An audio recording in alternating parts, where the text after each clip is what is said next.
restates zero tolerance for illegal extensions, attachments, and shops, buildings. Federal government announces implementation of e-border solutions to curb criminalities. On foreign scene, many killed, others missing after flash floods into western Indonesia.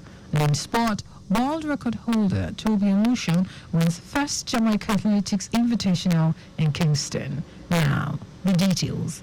I'm Sarah Adesanya.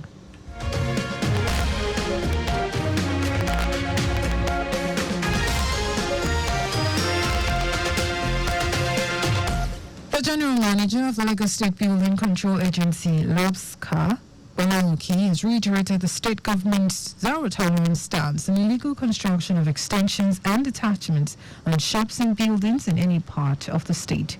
Uki stated that these are the multi-agency enforcement and removal exercise carried out to remove extensions and attachments affixed to shops and plazas within Lagos Island central business that will ultimately bring about safety and orderliness to the markets and streets in the area.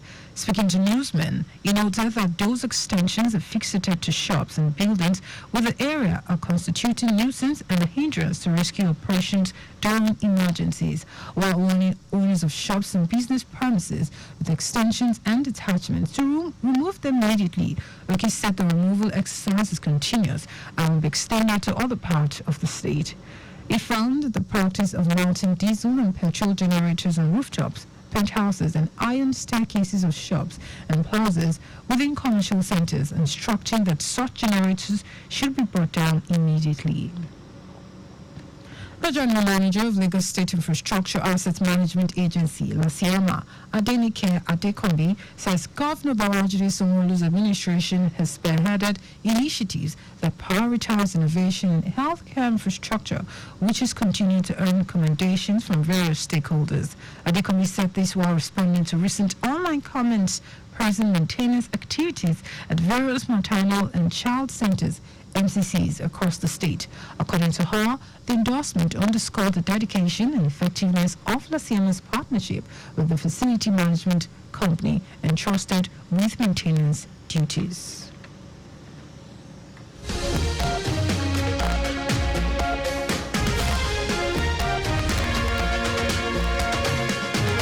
General Manager of Lagos State Office of Disability Affairs, LASODA, Adenike Lawal, has called on the public to engage in actions that can create a more support environment for those living with lupus to enhance their coping mechanisms and overall well-being. She made the call at the commemoration of World Lupus Day organized by the Nigerian Society of Rheumatologists in collaboration with Lupus Remedies Global Support Foundation. Lawal said living with lupus can be challenging, but having a strong support system can have a huge significance in the lives of patients. While enjoining lupus patients to seek professional guidance, which is extremely important to significantly improve their quality of life, she reiterated the mandate of LASODA to create a Lagos where inclusion and rights are enjoyed by people with special needs. The Economic and Financial Crimes Commission, EFCC, has called on compliance officers of banks across the country to desist from unauthorized disclosure of EFCC's investigation activities and requests from banks to their customers. Executive Chairman of the Commission, Olanipekunle Kayode, described the unhealthy support fraudsters received from the banking sector in Nigeria, saying that it is jeopardizing the investigation exercise of financial crimes and delays corruption cases from being filed before the law court. Olukayode was represented by the acting zonal director of Ibadan Zonal Command of the agency, Hawa Ringim, made this call during a stakeholders meeting with compliance officers of banks in Oyo State. He also urged them to always respond to letters received from the Commission with certified true copies, including instrument of transactions of beneficiaries or sources. The FCC board said illegal dealings and trading in Naira with the point of sale operators must stop.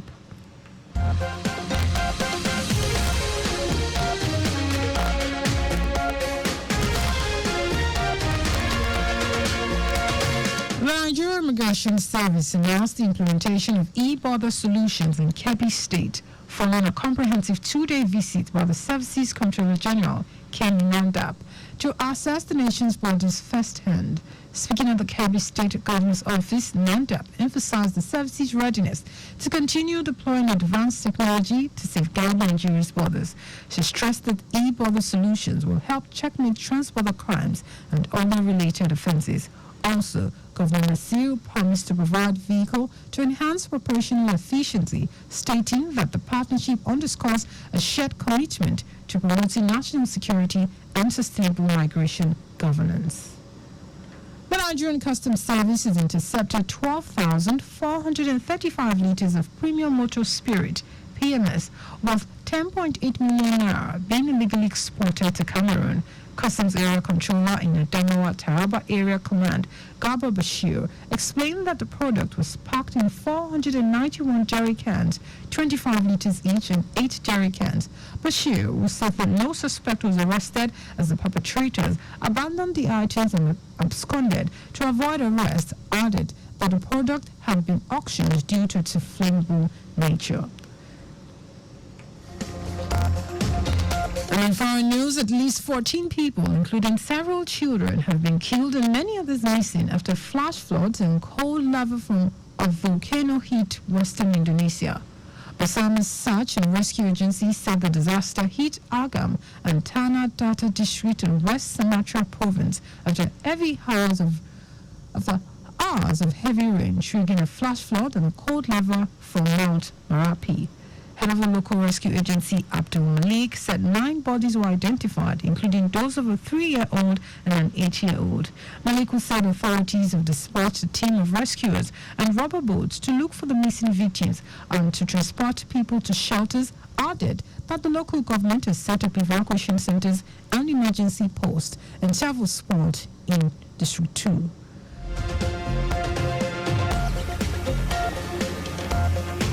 In sport, world record holder Toby Amusha has run a blistering 12.40 seconds to win the first Jamaican Athletics Invitational in Kingston, ahead of Jamaican and world champion Danielle Williams.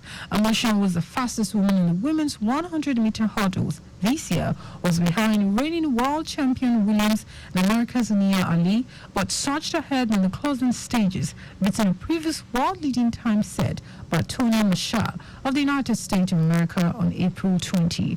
Williams finished second in 12.46 seconds, with Christina Clems of the USA taking third place in 12.54 seconds.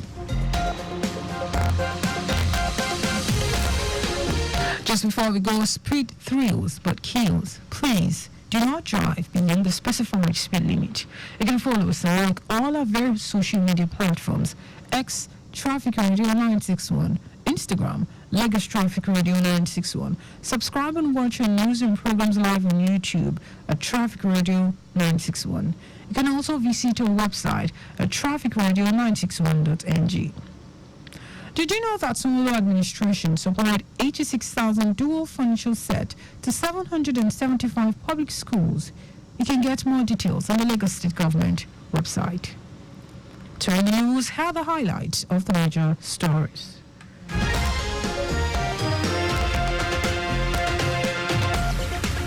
The General Manager of the Lagos State Building Control Agency, LABSCA, Olaoki, has reiterated the state government's zero-tolerance stance on illegal construction of extensions and attachments on shops and buildings in any part of the state. The Nigerian Immigration Service announced the implementation of e-border solutions in Kebbi State following a comprehensive 2-day visit by the Services Comptroller General, Kemi Nandab, to assess the nation's borders firsthand. We also told you that at least 14 people, including several children, have been killed and many others are missing after flash floods and cold lava flow from a volcano hit western Indonesia. And in sport, world record holder Toby Amusha has run a blistering 12.40 seconds to win the first Jamaica Athletics Invitational in Kingston, ahead of Jamaican and world champion Danielle Williams. For contact with the newsroom, send a message to info@trafficradio961.ng. That is the news broadcast compiled by Sadiq Yusuf and Sarah Adesanya.